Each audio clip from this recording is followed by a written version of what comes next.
ગરીબ લોકો ભાડું આલી શકતા નથી. જાય છે પબ્લિક, નકર ગરીબને ગળા ફા ખાવાનો દારો આવી જશે. 5 માણસો 10 કિલો અનાજ આલે, આખો 10 કિલો અનાજ મહિનો ચાલે, કશું આપવાનું નહીં. અરે એક તો ટ્રાફિકની સમસ્યા 24 કલાકની. સવારે 9 થી 11 તો નીકળાતું જ નથી. તો સરકાર આમાં સમયસર ધ્યાન આપે અને સમસ્યાને ચાલુ કરીને લોકોના આશ્વાસન નહીં, રિઝલ્ટ જોઈએ. ગંભીર સમસ્યાઓ છે, આની નોંધ લેવી જોઈએ સરકાર. ભાઈ શાને કેવું છે કે ભારત માતાની મૂર્તિનું ઓપનિંગ કર્યું એનો અમને વાંધો નથી, પણ જોડે જોડે પુલનું કર્યું હોત તો પબ્લિકને રાહત થતી. 2027 સિવાય આ બ્રિજ ચાલુ થવાનું નહીં. 7 વર્ષ જેવું થયું, હજી આ બ્રિજનો કોઈ નિકાલ નહીં. અને સીએમ કોઈ નીકળે ત્યારે ખચાખચ ટ્રાફિક થઈ જાય, પબ્લિક બહુ પરેશાન થાય. ગરીબ હેરાન થાય છે, ખાવાનું કોઈ સુવિધા છે નહીં એટલે જનતાને બી બહુ તકલીફ પડે જ છે. હવે તો એવું થાય કે રિક્ષા લઈને સીધા નદીમાં જ પડીએ.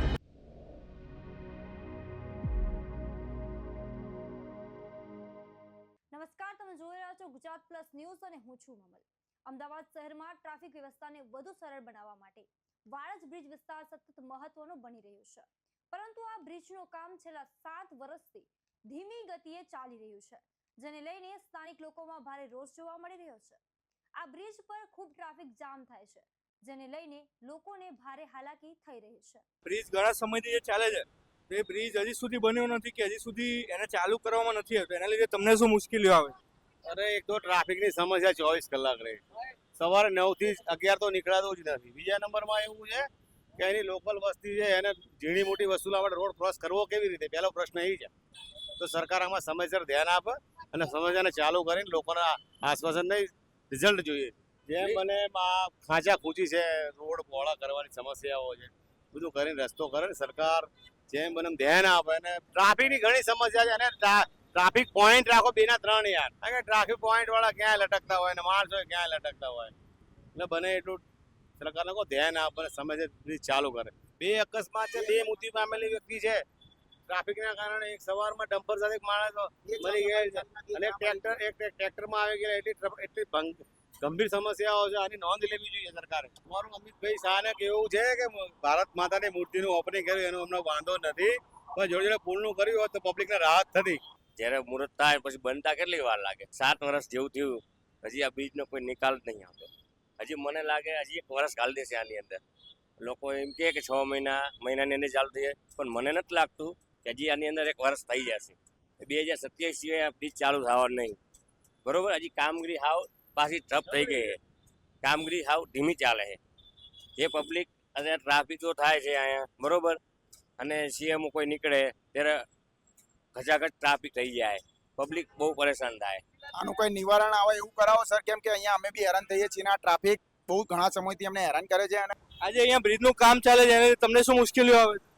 બ્રિજનું કામ જે ચાલે છે એમાં ટ્રાફિક છે, જે આખું રાઉન્ડ ફરીને આવવું પડે, રસ્તા બંધ હોય એટલે ફરીને જવું પડે છે. જે ટ્રાફિક થઈ રહ્યો છે એમાં સુધી કલાકો સુધી લાઈનમાં ઊભું રહેવું પડે છે, વેઇટ કરવો પડે છે. એટલાનું સોલ્યુશન જલ્દી લાવવું જોઈએ.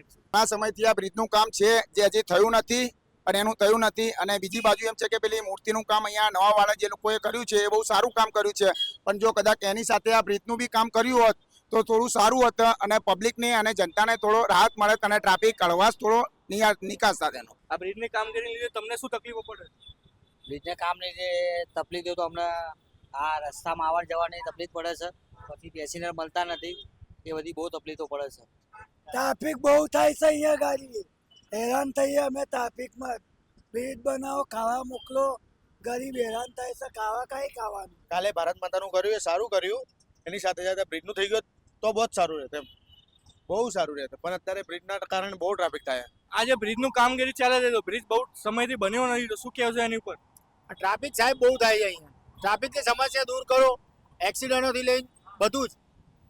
અહીંયા કમસે કમ આ જો ગાડીઓ રહી એ બહુ જ હેરાન કરે છે ટ્રાફિક. આ સાહેબ કાલે જે મૂર્તિનું કામ કર્યું છે, ભારત માતાની મૂર્તિ, એ તો કામ બહુ સરસ કામ કર્યું છે, પણ એની જગ્યાએ થોડો બ્રિજ ઉપર બી ધ્યાન આપ્યું હોત તો થોડો બ્રિજ વહેલા બને તો આ ટ્રાફિકની સમસ્યા થોડી ઓછી થઈ જાય અને એક્સિડન્ટોનો બનાવ થોડો સાહેબ ઓછો બને. આ ભાડા વધારશો તો અમને પેટ ક્યાંથી ભરશે? બરાબર ને? ના ટ્રાફિક તો એનું એ રહેવાનું, ભાડું લઈને જઈ શકતા નથી. ગરીબ લોકો ભાડું આલી શકતા નથી. જાય છે પબ્લિક. ગેસ, પેટ્રોલ, ડીઝલ અને રાંધણ ગેસનો ભાવ વધ્યો તો શું કહેશો એની ઉપર? એના ઉપર એ જ કેવું પડે કે બધાય ભાવ ઉતારો તો કોઈક ગરીબ જીવશે.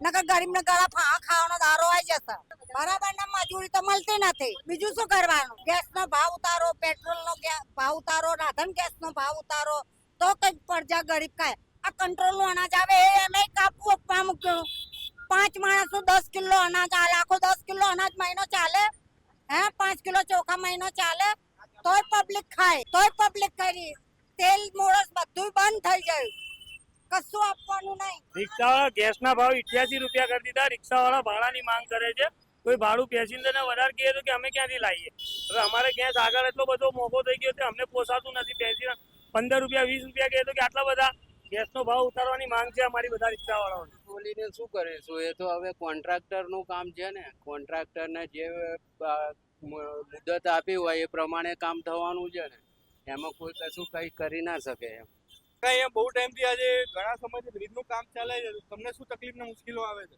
ઘણા ટાઈમથી બ્રિજનું કામ ચાલે છે અમને 2 વ્હીલર 4 વ્હીલર 6 વ્હીલર અને 3 વ્હીલર બહુ તકલીફો પડે અવર જવર કરવા માટે ચાલવાવાળાની બહુ તકલીફો પડે છે આવવા જવા કોઈ સુવિધા છે નહીં એટલે જનતાને બી બહુ તકલીફ પડે જ છે અને પેટ્રોલ ડીઝલ ગેસનો ભાવ વધ્યો રાધણ ગેસનો ભાવ વધ્યો શું તકલીફ પડી તો તકલીફ તો ધંધા નહીં ને ગેસનો ભાવ વધારી નાખ્યો છે ને પાછી પબ્લિક એટલું જે ભાડું માંગે એનાથી બી ઓછું હાલવાની વાત કરે છે બહુ હેરાનગતિ છે રોજગાર કેમનું ચાલે બહુ ખરાબ ચાલે છે હવે તો એવું થાય કે રિક્ષા લઈને સીધા નદીમાં જ પડીએ આ સમગ્ર મામલે આપ શું વિચારો છો કોમેન્ટ કરીને અમને જરૂરથી જણાવશો અત્યારે માટે બસ આટલું જ નમસ્કાર